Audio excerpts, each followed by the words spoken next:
I read a book called Indians of the Americas,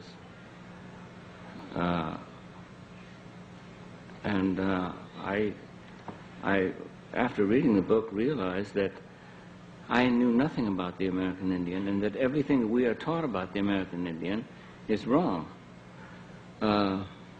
It's inaccurate, and our school books are hopelessly lacking, perhaps criminally lacking, in revealing what our relationship was with the Indian. When we hear, as we've heard throughout all our lives, no matter how old we are, that we are a country that stands for freedom, for rightness, for justice, for everyone, it simply doesn't apply to those who are not white. It just simply doesn't apply. And we were the most rapacious, aggressive, destructive, torturing, monstrous people who swept from one coast to the other, murdering and causing mayhem among the Indians. There's one Indian in the...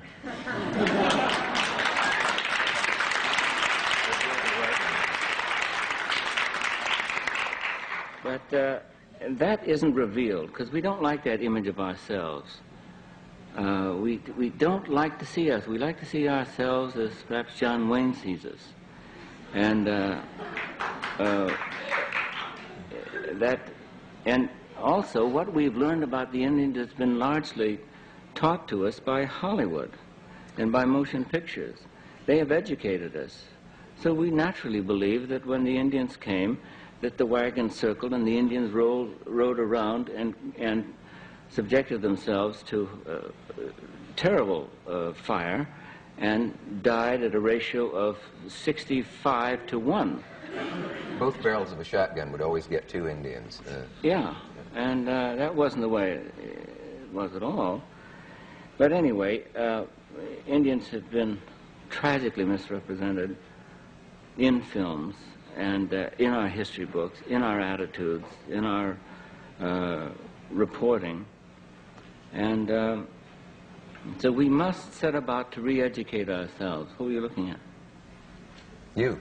Oh. Oh, no, there's a message coming, but... Oh, okay. Huh? One thing I wanted to get into on that, too, was the subject of not only how the Indians are treated on the screen, but off the screen. I know a guy who was in it. Let me tell you another thing. At a time when we say, especially, that we are going to keep our treaties, and that we do keep our word, and that we, above all people, do keep our word, I think it's important to mention that there have been nearly 400 treaties written by the United States in good faith with the Indians, and every single one of them was abrogated. Means broken or changed or altered. No, yeah, no.